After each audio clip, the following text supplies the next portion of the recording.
Good morning, my name is Sean. I'm going to be an occupational therapy student working with you. We're just going to do a quick assessment. It's called the TUG test. It's the timed up and go assessment.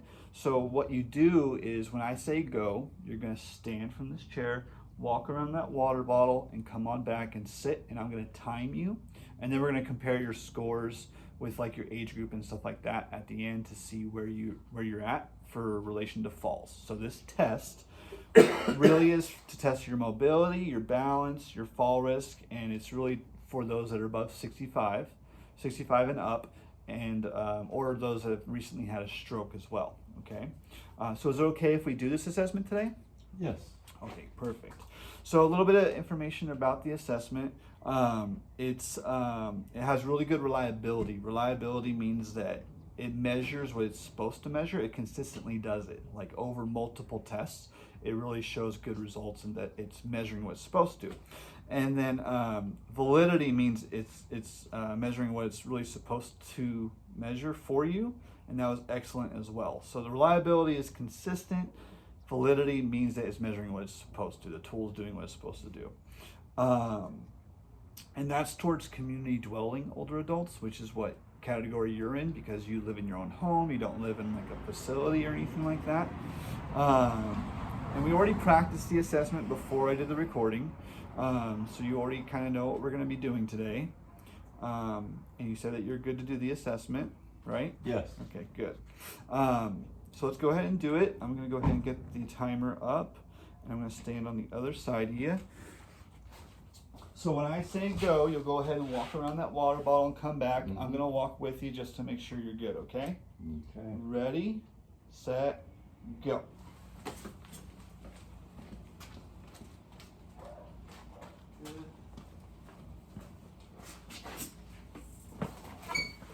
Good. You're at 9 seconds, so that's really good. Okay, so we'll talk about the results a little bit. Obviously, it could be a little bit altered because you practiced a few times, so you might be a little bit more tired, getting like a little slower of a pace. So these results show that you're good. You have a low fall risk. Okay, for 0 to 10 seconds is a low fall risk, and if you had 11 to 20 seconds, you'd still be in the low fall risk category, but you would have good mobility. With your score, you have normal mobility, so that's really good.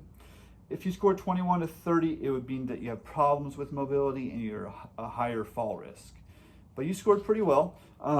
So this translates to occupational performance. That's like your ability to do occupations or activities that you enjoy doing.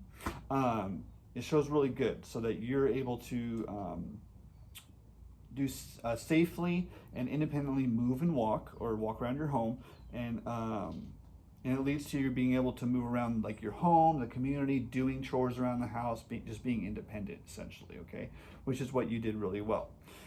But if you did score lower, so just to give you information that if you did score in that 21 to 30 seconds, that high fall risk, there's some occupational barriers that you might have. And in occupational therapy, that we have a model that's the biopsychosocial model. It breaks down activities that you do in a biological, your psychological, and your social aspects, okay? So biologically, if you scored lower, you might have more pain, just difficulty moving around in general, and that could lead to you maybe having more falls and decreasing your independence. Maybe you would have more falls that result in higher risk of injury too. Psychologically, if you scored lower, it could be really frustrating for you, which is understandable. It could lead to anxiety about walking and being mobile, and then it could increase your fear of falling, and it can also increase your just overall, like you can have signs of depression and things like that for just not being able to be as independent as you once were. Socially, it could lead to you being more isolated, just because you're not able to move around as much, so you wouldn't be able to meet up with friends as much, you wouldn't be able to meet up with family as much, and that can just lead to the psychological issues that I mentioned right now. And that's all due to just your lack of being able to move around independent. So some evidence-based stuff that I found, right, from an article in 2018 talked about different ways that I would be able to assist you with battling all of that if you scored lower. So biologically, I would probably have you do a single component fall risk prevention intervention. So that means we would focus on one specific thing with your fall risk, and then we would work on that.